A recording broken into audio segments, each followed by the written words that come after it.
Assalamualaikum students. Today we are going to discuss try again poem chapter number 3 और ये poem लिखी है compose की है डब्ल्यू ई हिसन ने। और इस poem को डिस्कस करने से पहले हम पोएट्री की को थोड़ा सा डिस्कस करेंगे कि पोएट्री क्या चीज़ है। ये poem जो है ये कौन सी फॉर्म है आपकी राइटिंग की। तो इससे पहले आपने 9th क्लास में विलियम वर्ड्सवर्थ की पोएम पढ़ी डैफोडिल्स, और विलियम वर्ड्सवर्थ ने इसकी डेफिनेशन जो दी है पोएट्री की वो सब तकरीबन जो है बाकी काफ़ी जो डेफिनेशन है पोएट्री की उनकी निस्बत बहुत बेहतर और बहुत ज़्यादा मशहूर है और बहुत ज़्यादा ऑथेंटिक भी है। तो विलियम वर्ड्सवर्थ के मुताबिक पोएट्री जो है, पोएट्री के बारे में वो कहता है कि poetry is the spontaneous overflow of powerful feelings that takes its origin from the emotions recollected in tranquility। कि ये पावरफुल फीलिंग्स का एक ओवरफ्लो है, आपके अंदर की जो मजबूत तरीन एहसास हैं, जज्बात हैं आपके, उनका आपकी ज़ुबान पे या आपके कलम के जरिए आपके पेज के ऊपर आना और उस एहसास या उस जज्बे की जो ओरिजिन है, जहाँ से वो जज्बा पैदा हुआ, यानी कि जिस चश्मे में से वो जज्बे का पानी निकला, वो जज्बा निकला, वो चश्मा जो है वो आपकी वो थॉट्स हैं जो आपने पुरसकून माइंड के साथ रिकोलेक्ट की, आपने पिछले अपने गुजरे हुए दिनों को और उन वाक़यात को जिनके बारे में आप लिख रहे हैं उन्हें आपने रिकोलेक्ट किया, उन्हें दोबारा याद किया। तो इसी तरह से हम इस पॉइंट को देखते हैं कि डब्ल्यू ई हिक्सन ने ट्राई अगेन जो पोएम है इसमें क्या कहा है। इसमें सबसे पहली चीज़ जो हमें नजर आती है वो तो साफ साफ इसके टॉपिक में से नजर आ रही है। ट्राई अगेन से मुराद है कि दोबारा कोशिश करो, और वो हमें दोबारा कोशिश, बार बार कोशिश करने का इसमें जो है सबक देगा। This a lesson you should heed, ये एक ऐसा सबक है कि जिस पर तुम्हें दिमाग लड़ाना चाहिए, सर खपाना चाहिए। ट्राई अगेन, और वो सबक क्या है कि बार बार कोशिश करो। If at first you don't succeed, try again, कि अगर तुम पहली मरतबा नहीं कामयाब होते, और जाहिर सी बात है अक्सर लोग पहली अटेम्प्ट में कामयाब नहीं होते, चाहे वो कोई भी काम कर रहे हैं, चाहे वो कितनी भी लगन के साथ काम कर रहे हैं, तो अक्सर लोग जो है वो पहली कोशिश में कामयाब नहीं होते। लेकिन वो कहता है कि ये एक ऐसा सबक है, एक ऐसा लेसन है कि जिसको तुमने अपने जहन में बिठाना है, जिसके ऊपर तुमने सोचना है, जिसको तुमने जो है अपने ऊपर हावी करना है कि अगर तुम फेल होते हो तो जो फेल होना है तुम्हारा वो बिल्कुल भी इसका ये मतलब नहीं है कि तुम इस काम को नहीं कर सकते। फेल होने का मतलब जो है वो तुम्हारा ये है कि तुम उस काम में नाकाम नहीं हुए, बल्कि तुमने उस काम को करने का एक नया तरीका सीखा है। तो कहता है if at first you don't succeed, try again, then your courage should appear,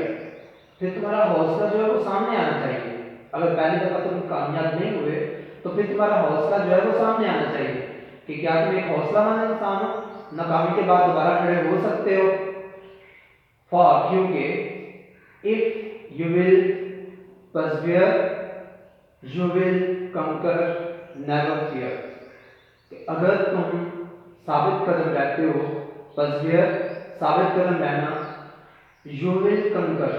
तो फिर तुम जरूर पता हासिल कर जाओगे, नेवर फियर कभी भी खौफ ज़दा मत होना, ट्राई अगेन बल्कि कोशिश करना बार बार। पैसेज नंबर 2 है इसका, या स्टैंजा 2, वंस और ट्वाइस दो यू शुड फेल, अगरचे तुम्हें एक या दो मरतबा नाकामी का सामना करना पड़े, if you would at last prevail, अगर तुम आखिरकार प्रिवेल करोगे, लड़ते रहोगे, वहां तक पहुंचोगे, ट्राई अगेन तो दोबारा कोशिश करो। If this try fails no disgrace, मेहनत में कोई कैलकुलेशन शर्मिंदगी वाली बात नहीं है। Though we did not win the race,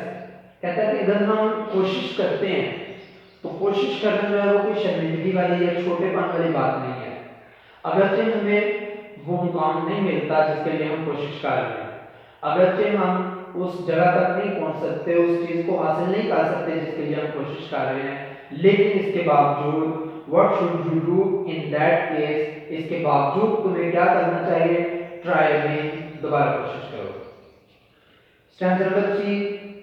if you find your task is hard, بعض اوقات انسان کو لگتا ہے کہ وہ جس کام کو کرنے جا رہا ہے وہ بہت ہی مشکل ہے, تو کہتا ہے کہ if you find your task is hard, try again, time will bring you your reward, کہ کبھی نہ کبھی تم ضرور کامیاب ہو جاؤ گے, وقت تمہیں تمہاری محنت کا صلہ ضرور دے گا. Try again, تم دوبارہ کوشش کرو. All that other folk can do, why with patience should not you, کہ اگر دوسری کہانیاں جو تم سنتے ہو, دوسرے لوگوں کو جو تم دیکھتے ہو کہ فلاں شخص نے صبر کیا, فلاں شخص نے دوبارہ کوشش کی, فلاں شخص نے یہ کیا, فلاں شخص نے یہ کیا, اور وہ یہاں تک پہنچا, اس نے فلاں چیز کو اچیو کر لیا, فلاں مقام کو اس نے اچیو کر لیا اتنی کوشش کر کے, تو تم دوسروں کی کہانیوں پہ تو یقین کرتے ہو, تو کیا تم اپنی ایک کہانی نہیں لکھ سکتے, بار بار کوشش کر کے, بار بار کوشش کر کے اس چیز کو اچیو کر جس کو تم حاصل کرنا چاہتے ہو. Only keep this rule in view, تو صرف اور صرف اگر تم وہاں پہنچنا چاہتے ہو تو تمہارے مائنڈ میں ایک ہی رول ہونا چاہیے, and that rule is try again, دوبارہ کوشش کرو. تو اس پوری پوائنٹ میں اس نے ہمیں کوئی اسپیسیفک ایگزامپل نہیں دی, بلکہ اس نے ہمیں سجیسٹ کیا ہے کہ آپ کے مائنڈ میں جو بھی ان چیزوں سے ریلیٹڈ ایگزامپلس ہیں, کہ اگر آپ کے ذہن میں آتا ہے کہ کوئی مشکل کام ہے اور فلاں شخص جو ہے وہ اپنی بار بار کی کوشش سے اپنی منزل تک پہنچا ہے, تو آپ اس شخص کو دیکھیں, اس کی اچیومنٹ کو دیکھیں, اس کی کوشش کو دیکھیں, تو آپ خود کوشش کریں اپنے کام میں, اپنے مقصد کے لیے. دوسرا اس نے ہمیں کہا کہ کوشش کرنے میں, ناکام ہونے میں, بار بار کسی کام کو کرنے میں کوئی ڈسگریس نہیں ہے, کوئی بدنامی والی یا کوئی شرمندگی والی, کوئی نچلے درجے کا ہو جانے والی بات نہیں ہے. اگر آپ کوشش کرتے ہیں, کوشش کرتے ہیں اور کوشش کرتے ہیں, بار بار کوشش کرتے ہیں, تو آپ کامیاب ہو جائیں گے. تو اس پوری پوائنٹ میں ہمیں جو تھیم دیا گیا ہے وہ یہی ہے کہ چاہے کوئی آپ کا کام مشکل ہے, آپ سے بار بار کرنے کے باوجود نہیں ہو رہا, آپ کو ڈسکریس فیل ہو رہی ہے, لیکن اس کے باوجود اگر آپ کوئی اچیومنٹ چاہتے ہیں تو آپ کو اس کے لیے بار بار کوشش کرنی پڑے گی, کیونکہ اگر آپ ایک کام کو بار بار کریں گے, بار بار کریں گے, تو اس میں آپ پرفیکشن حاصل کر لیں گے. اس میں آپ کو ایک بڑی خوبصورت اور آسان سی مثال جو ہے وہ یہ دی جا سکتی ہے کہ جس شخص نے بلب بنایا, اس نے 100 دفعہ کوشش کی اور 100ویں دفعہ وہ, بلکہ 1000 دفعہ شاید کوشش کی اور 1000ویں دفعہ جا کے وہ کامیاب ہوا. تو جب اس نے 1000ویں دفعہ کامیاب ہو کے بلب بنا لیا, تو اس کے بعد اسے پوچھا گیا کہ تم جو اتنی دفعہ فیل ہوئے تو تمہیں کچھ محسوس نہیں ہوا کہ تم چھوڑ دو اس کام کو, نہیں ہو رہا تم سے بار بار؟ تو اس نے کہا کہ میں 999 دفعہ فیل نہیں ہوا, بلکہ میں نے بلب بنانے کے 999 مختلف طریقے جانے ہیں. یعنی کہ ایک کہنے کے عقل مند شخص جو ہے وہ کبھی ہارتا نہیں ہے, جو بھی چیز کو کر رہا ہے یا تو وہ اس میں جیت جاتا ہے یا وہ کچھ اس سے سیکھ جاتا ہے. اس کے ساتھ ہی ہماری اس پوائنٹ کی ایکسپلینیشن جو ہے وہ کمپلیٹ ہوتی ہے.